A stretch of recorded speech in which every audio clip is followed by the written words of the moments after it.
Good morning. எப்படி இருக்கிறீங்க? இந்த வீடியோவில் உங்களை பார்க்கறதுல ரொம்ப சந்தோஷம். காலையில் எழுப்பி நடக்க ஆரம்பிச்சுட்டு நீங்களும் நடப்பீங்க நம்புகிறேன். நடங்க, நலம் பெறுவோம். இன்றைக்கி என்ன தலைப்பு பேச போகிறேன்னா, அப்படி யோசிக்கும் போது மன்னிப்பை குறித்து பேசலாம். சொல்லுவாங்க பாருங்களேன், மறப்போம் மன்னிப்போம். எல்லாராலும் மன்னிக்க முடியாது, எல்லாராலையும் மறக்கவும் முடியாது. யாருக்கிட்ட அன்பு நிறையா இருக்கும், யாருக்கிட்ட பாசம் நேசம் அதிகமாக இருக்கும், அவங்களால தான் மறக்க முடியும், மன்னிக்கவும் முடியும். ஆகவே ஒரு குட்டி கதையை சொல்கிறேன் கேளுங்க. ஒரு ராஜா கிட்ட பசீர்னு சொல்லிட்டு சாப்பாடு பரிமாற ஒருத்தவங்க கூட இருந்தானா. ஆனாலும் அவன் செய்யாத குற்றத்துக்காக ராஜா அவனுக்கு மரண தண்டனை கொடுக்குறாரு. 20 வேட்டை நாய்கள் இருக்கிற மைதானத்தில் போடணும். அந்த வேட்டை நாய்கள் கடித்து அவனை சாப்பிட்றது தான் அந்த மரண தண்டனை.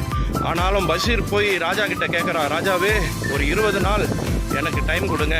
நாங்கள் ராஜாவும் டைம் கொடுத்துட்டா ரொம்ப நாள் இருந்தானேன்னு. பஷீர் நேராக போய் வேட்டை நாய் இருக்கிற இடத்துல அதை பார்த்து கொள்ளுகிற அந்த காவலாளிகிட்ட போய் கொஞ்சம் பணத்தெல்லாம் கொடுத்து, ஒரு 10 நாள் உனக்கு லீவு, நான் பார்த்துக்கிறேன்னு சொல்லி அந்த வேட்டை நாய்களுக்கு அவனால் முடிஞ்சதெல்லாம் சமைச்சு கொடுத்துருக்குறான். நல்லா பாசமாக பழகின வேட்டை நாய்கள் நல்லா பழகிடுச்சு. ராஜா மரண நாள் வரும்போது ராஜா அவனை தூக்கி கட்டி போடுறாரு. அந்த நாய்கள்லாம் இங்கே வந்து அவங்ககிட்ட பாசமாக பழகிறத ராஜா பார்க்குறார். என்ன ஆச்சு தெரியலையேன்னு பஷீர்கிட்ட கேட்கும்போது பஷீர் சொல்கிற, ராஜாவே 10 நாள் மட்டும்தான் சாப்பாடு போட்டேன், அந்த நாய்கள்லாம் எனக்கு பாசமாக மாறிடுச்சு. உங்களுக்கு நான் எவ்வளோ நாள் வச்சுருக்கிறேன், பரிமாறி இருக்கிற சாப்பாடு கொடுத்துருக்குறேன், ஆனால் என்ன நீங்கள் இப்படி பண்ணிட்டீங்கன்னு ராஜா உணர்வடைந்து மன்னிச்சு திரும்பவும் அரண்மனையில் அவனை சேர்த்துக்கிட்டாருன்னு ஒரு சின்ன கதை. அடுத்த 100 வருஷத்தில் நம்ம இருக்க போகிறோமா?